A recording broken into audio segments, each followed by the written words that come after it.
Sergeants, looks like we have the live stream up. Mr. Chair, are you ready?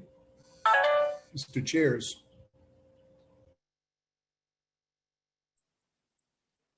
I am ready.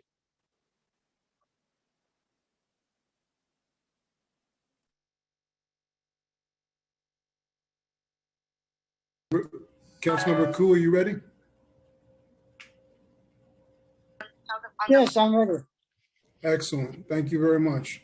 Sergeants, if you could start your recording. Sorry, Sergeant Martinez, let's just wait one more minute, please. Sorry. Okay, 10-4, thank you.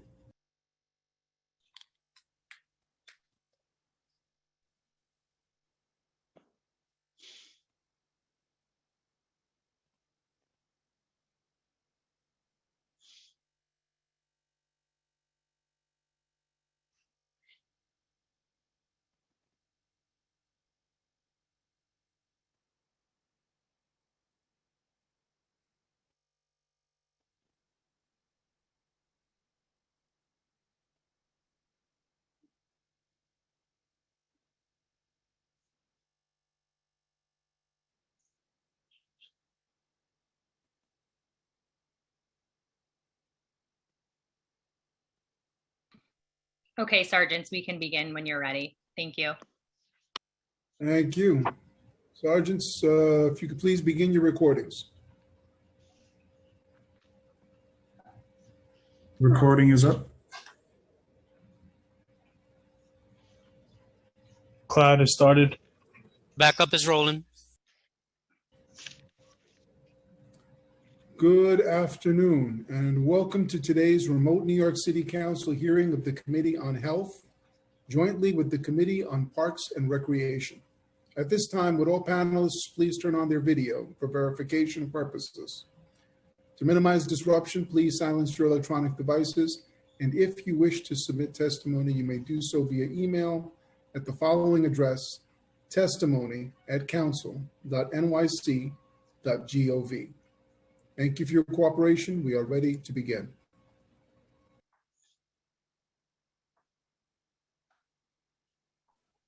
Thank you, Sergeant Martinez, and welcome everyone. We appreciate your patience for a rare technical delay in the council's online hearing. We didn't have these things when we met in the council chamber. One more reason why I can't wait to see you all in person again soon. I'm really excited to be co-chairing this hearing with my colleague, Councilmember Peter Koo. And I want to acknowledge our colleagues who are joining us here. We have Councilmember Borelli, Councilmember Feliz, Councilmember Diaz, Councilmember Eugene, Councilmember Ampry Samuel, Councilmember Barron, Councilmember Brannon, Councilmember Gennaro, Councilmember Van Bramer, Councilmember Moya, Councilmember Jonai, Councilmember Riley, Councilmember Rivera, Councilmember Ayala, Councilmember Denowitz, and Councilmember Brooke Powers. Committee Councilor, have I missed any of our colleagues? I think we've got all of you, but if not, we'll make sure to come back and acknowledge you shortly.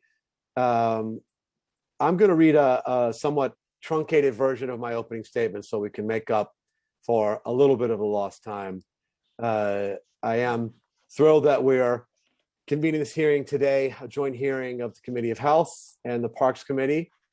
And our topic today is the future of Hart's Island, our public burial process, and the assistance that our city offers for people who cannot afford a burial on their own.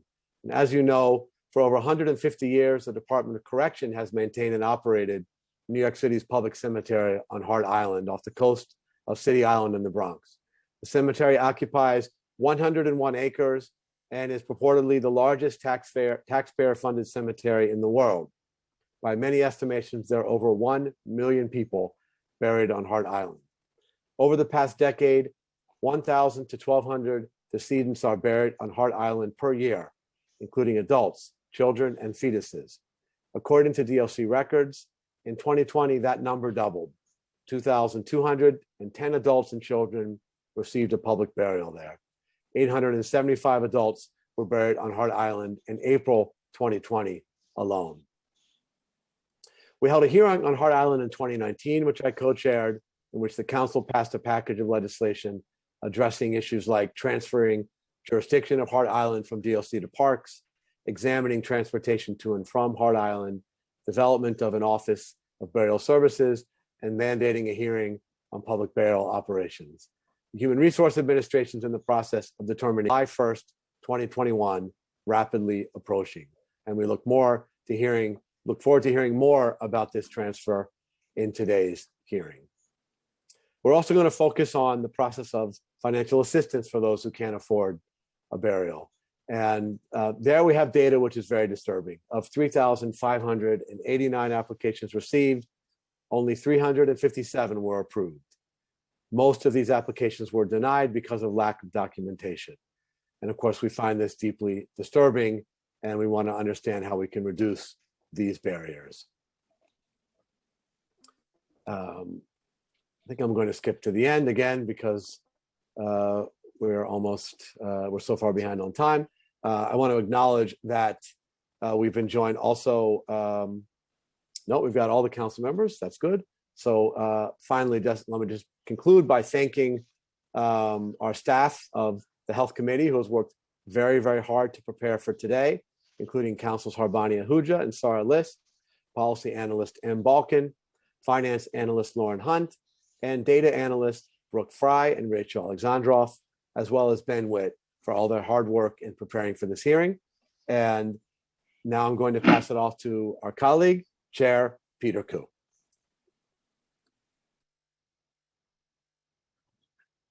Thank you, Chair Levine. Good afternoon. I'm Peter Koo, Chair of the City Council's Committee on Parks and Recreation. I'd like to welcome you to our virtual hearing that will examine the state of the Hart Island transfer to the Parks Department jurisdiction and updates to the public burial process. I'd like to thank my colleague, Councilmember Mark Levine, for holding this hearing jointly. Hart Island has been a subject of great concern to New Yorkers for many years. The island has had various uses over the years, including the operation of several jails, a sanitarium, a Cold War missile base, and a rehab center for people addicted to narcotics. Currently, it is still used as the city's Potter's Field, which with over 1 million people have been buried there over the years. Since it has been used as a public burial location, numerous issues were raised that gave rise to a reform movement.